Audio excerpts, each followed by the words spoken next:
கர்த்தருடைய பரிசுத்த நாமத்துக்கு மகிமை உண்டாவதாக. எல்லாரும் எப்படி இருக்கிறீங்க?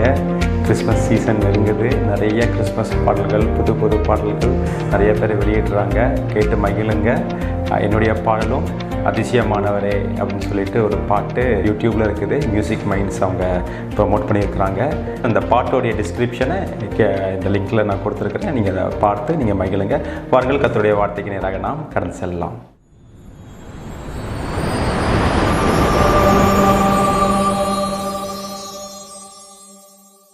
ஆதியாகமம் 15ஆம் அதிகாரம் 1ஆம் வசனம். இந்த காரியங்கள் நடந்த பின்பு கர்த்தருடைய வார்த்தை ஆபிரகாமுக்கு தரிசனத்திலே உண்டாகி அவர், ஆபிரகாமே, நீ பயப்படாதே, நான் உனக்கு கேடகமும் உனக்கு மகா பெரிய பலனுமாய் இருக்கிறேன் என்றார். பாருங்க, ஆபிரகாமுக்கு ஒரு தரிசனத்தில் ஆண்டவர் சொல்றாரு, நீ பயப்படாத, நான் உனக்கு 2 விஷயம் சொல்கிறார். நான் உனக்கு கேடகமாகவும் இருப்பேன், உனக்கு மகா பெரிய பலனுமாக இருப்பேன். பயப்படாதன்னு ஒருத்தர்களை பார்த்து நம்ம சொல்ல போதும். ஏன் சொல்கிறோன்னா, அவங்க ஆல்ரெடி ஒரு பயத்தில் இருக்கிறாங்க, அப்படி தானே? அப்போ இந்த காரியம் என்ன காரியம்? அதுக்கு முந்தின அதிகாரத்தில் பார்த்தீங்கன்னா, சினியா ராஜாவாகிய அம்ராபேலும் ஏலாசின் ராஜாவாகிய அரியேகும் இப்படின்னு ஒரு 5 ராஜாக்களும் 4 ராஜாக்களும் சேர்ந்து சண்டை போடுறாங்க. யாருக்கு எதிராக? சோதோம் ராஜாவுக்கும் கொமோரா ராஜாவுக்கும் எதிராக சண்டை போடுறாங்க. சோதோம் நாட்டில் தான் லோத் இருக்கிறாரு. அப்போ இந்த சினையாரின் ராஜா இருக்காங்கல்ல, இந்த ஆதியாகமம் 14:1 அவங்கெல்லாம் பலத்து போய் அந்த சோதம் கொமோரா அந்த ஆட்கள் எல்லாத்தையும் அவங்க பிடிச்சிட்டு அவங்க போயிடுறாங்க. அதில் யார் மாட்டிக்கிட்டுதானா? லோத்து மாட்டிக்கிட்டுதாரு. அதனால தான் ஆபிரகாம் அந்த வாரில் பங்கு பெறும்படியாக ஒரு சூழ்நிலை வருது.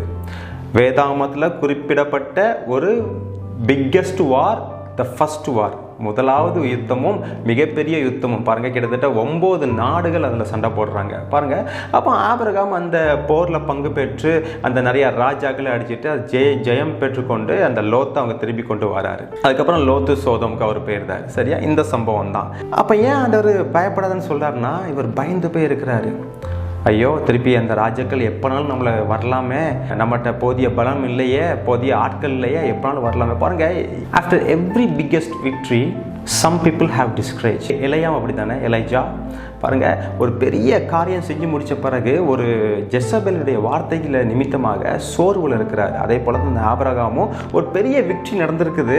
ஆனால் அதுக்கப்புறம் பயந்து போய் இருக்கிறார். எப்போனாலும் ஆட்கள் வருவாங்களே அப்படின்னு பயந்து போய் இருக்க போது ஆண்டவர் சொல்றாரு, நீ பயப்படாத, நான் உனக்கு கேடகமும் மகா பெரிய பலனுமாய் இருக்கிறேன். See my friend, when you are in fear, remember God's I am. நீங்கள் என்னைக்காச்சும் நீங்கள் ரொம்ப பயந்து போய் இருந்தீங்கன்னா கர்த்தர் சொல்கிறார், நான் உன்னோட தான் இருக்கிறேன் அப்படின்ட்டு. அடுத்து என்ன நடந்தது? இந்த கேடகம் அப்படின்னு சொல்லுதில்ல, இந்த கேடகத்துக்கு எபிரேய பதத்தில் என்ன போட்டிருக்குன்னா, மகன் மெகினா. மகன் மெகினானா கேடகம், டிஃபென்ஸ். நான் தான் உனக்கு டிஃபென்ஸு. முதலாவது என்னையே தொட்டதுக்கு அப்புறம் தான் ஆபிரகாம் உன்னைய தொட முடியும். இதுக்கு எதை சம்மந்தப்படுத்துகிறேன் என்றால், இந்த க்ராக்கடைல் இருக்குது தெரியுமா, முதலையோடைய அந்த ஸ்கேல்ஸ் இருக்குது தெரியுமா, அந்த ஸ்கேலை தான் இந்த கேடகம் சொல்கிறாங்க. அதுக்கு ஸ்கூட்டான்னு பேர். அந்த க்ராக்கடைலோடைய மேல் அந்த தோல் இருக்குது பார்த்தீங்களா, அது எப்படி இருக்கும்னா bony external plate with horn. பாருங்க, அதுக்குள்ள ஈஸியாக ஒரு தொலைவு போட முடியாது, சரியா? ஒரு ஓட்டை போட முடியாது. ஏன்னா அந்த மேல் இருக்கிற அந்த ஸ்கேல்ஸ் எல்லாமே பார்த்தீங்கன்னா ஒரு போன் ஷேப்பில் இருக்கும், ஒரு கொம்பு ஷேப்பில் இருக்கும். அப்படி தானே நீங்கள் முதலையை பார்த்துருப்பீங்க. அதுக்குள்ளே ஈஸியாக நம்ம ஓட்ட போட முடியாதுல்ல. அதை போல தான் தேவன் நம்மளுக்கு கேடகமாக இருக்கிறார். சங்கீதம் 3ஆம் அதிகாரம் 3ஆம் வசனம். ஆனாலும் கர்த்தாவே, நீர் என்னை சூழ்ந்துள்ள கேடகமும் என் மகிமையும் என் தலையை உயர்த்துகிறமாய் இருக்கிறீர். பாருங்க, தாவீது அடிக்கடி சொல்றது, ஆண்டவரே, நீர் தான் என் கேடகம், நீங்க தான் என் கேடகம். என்ன சவுல் துரத்துறாரு, அப்சலோம் துரத்துறாரு, நிறைய பேர் துரத்தி கொண்டிருக்கிற நேரத்தில் பெலிஸ்தியர்கள், அம்மோனியர்கள், மோவாபியர் எல்லாரும் துரத்தி கொண்டிருக்கிறதுல இந்த வசனத்தில் பாருங்க, முதலாவது ஆண்டவர், நான் உனக்கு கேடகமாக இருப்பேன், நான் உனக்கு பலனாக இருப்பேன், பெரிய பலனாக இருப்பேன், ஷீல்டு அண்ட் ரிவார்டு. நம்ம யாருமே அந்த கேடகத்தை பெருசாக நினைக்க மாட்டோம், ஆனால் பலனை நினைப்போம். ஆண்டவர், எனக்கு அது வேணும், இது வேணும், கோல்டு வேணும், அது வேணும், இது வேணும்ட்டு. நான் இப்போ கேட்குறேங்க, நிறைய கோல்டு, நிறைய கிளாத்ஸு, நிறைய மெட்டீரியல்ஸை கொடுத்துட்டு ஒரு வீடு கொடுக்காம இருந்தாருன்னா அதை நம்ம எங்கே வைப்போம்? வீடு என்பது அது ஒரு ஷீல்டு, அப்படி தானே? நம்மளோட பொருட்கள் எல்லாத்தையும் பாதுகாப்பாக வைக்கிற ஒரு இடம், சரியா? முதல்ல ஆண்டவர்கிட்ட நம்ம என்ன கேட்கணும்னா, ஆண்டவரே பாதுகாப்பு கேட்கணும், சரியா? லயாம் பெயின் கேள்விப்பட்டிருக்கீங்களா? ஒன் டைரக்ஷன் ஐரிஷ் பேண்ட், ஒரு ஃபேமஸான பேண்டில் இருக்கிற அந்த 5 பேரில் ஒருத்தர் தான் லயாம் பெயின். வயசு வெறும் 30 தாங்க. எப்போ நடந்த சம்பவம்னா, போன மாதம் நடந்த சம்பவம். டேட் பார்த்தீங்கன்னா 16 அக்டோபர் 2024. பாருங்கள், ரொம்ப ஃபேம், அவருடைய சாங்ஸ்லாம் ரொம்ப ஹிட்டு. ஆனால் பாருங்கள், அர்ஜென்டினாவுக்கு போயிருக்கிறாரு ஒரு கான்சர்ட், அவருடைய ஃப்ரெண்டோட கான்சர்ட்டுக்கு போயிருக்கிறாரு. அந்த கான்சர்ட்டை அட்டன் பண்ணிவிட்டு மறுநாள் அந்த லாட்ஜில் தங்கியிருந்தார். மாடியிலேருந்து தவறி கீழே வந்து இறந்து போயிட்டார். சின்ன வயசு தான், 30 வயசு. கோடிக்கணக்கான சொத்து இருக்குது, நிறைய ப்ரொவிஷன்ஸ் இருக்குது, நிறைய ரிவார்ட்ஸ் இருக்குது. But where is the shield? ஒரு பாதுகாப்பு அவனுக்கு இல்லையே, ஒரு கேடகம் அவனுக்கு இல்லையே. அடுத்து பார்த்திங்கன்னா மார்க்கோ ஆங்கிலோ, ஈக்குவேட்டருடைய ஒரு சாக்கர் பிளேயர், ஒரு ஃபுட்பாலர். சரியா பாருங்கள், கார் ஆக்சிடெண்ட்டில் போன வாரம் நவம்பர் 11, 2024, வயசு வெறும் 22 தான்.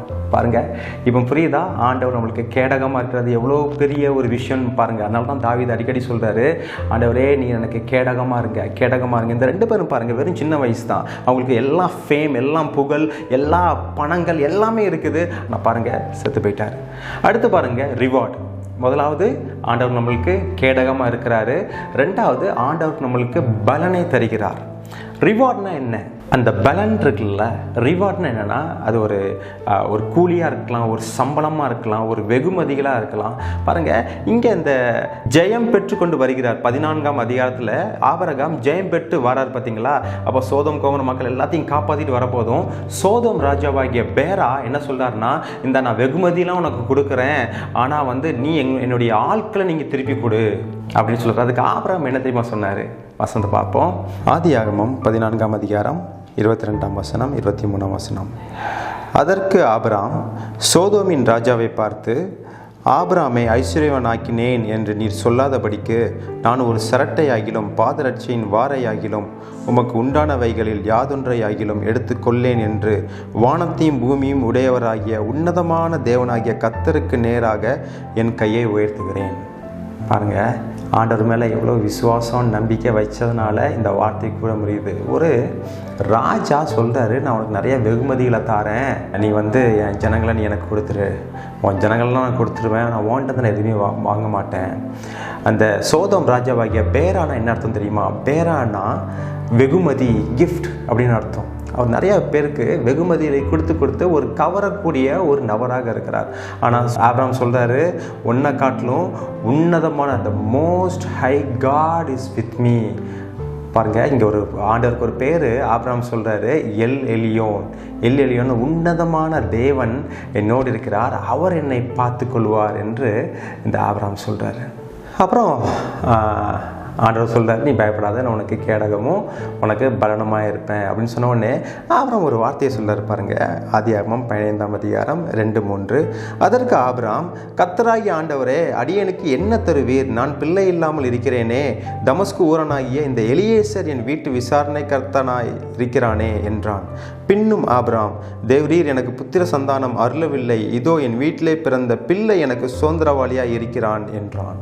பாருங்க, இன்னைக்கு நிறையா பேர் ஆண்டவர் எனக்கு சில காரியம் தரலாட்டினா நான் இருக்கிற காரியத்தில் நான் சந்தோஷமாக இருக்கிறேன்னு சொல்லிட்டு அதை மட்டுப்படுத்துகிறார்கள். இன்றைக்குமே தேவனுடைய கரத்தை நம்ம மட்டுப்படுத்தவே கூடாது. இன்றைக்கி நிறையா வாலிப பிள்ளைங்க, இன்றைக்கி நிறையா கல்யாணமானவங்க கூட சரி ஆண்டவர் இன்னைக்கு இதுதான் வச்சிருக்கிறாரு, இதில் நம்ம சந்தோஷமாக இருப்போம் அப்படின்னு சொல்லிட்டு ஆண்டவர் கொடுக்குற அந்த வெகுமதிகளை, அந்த தரிசனங்களை, அந்த நிறைய நற்காரியங்களை அவர்கள் இழக்கிறார்கள். பெரியமானவர்களே, see many of us have a narrow minded.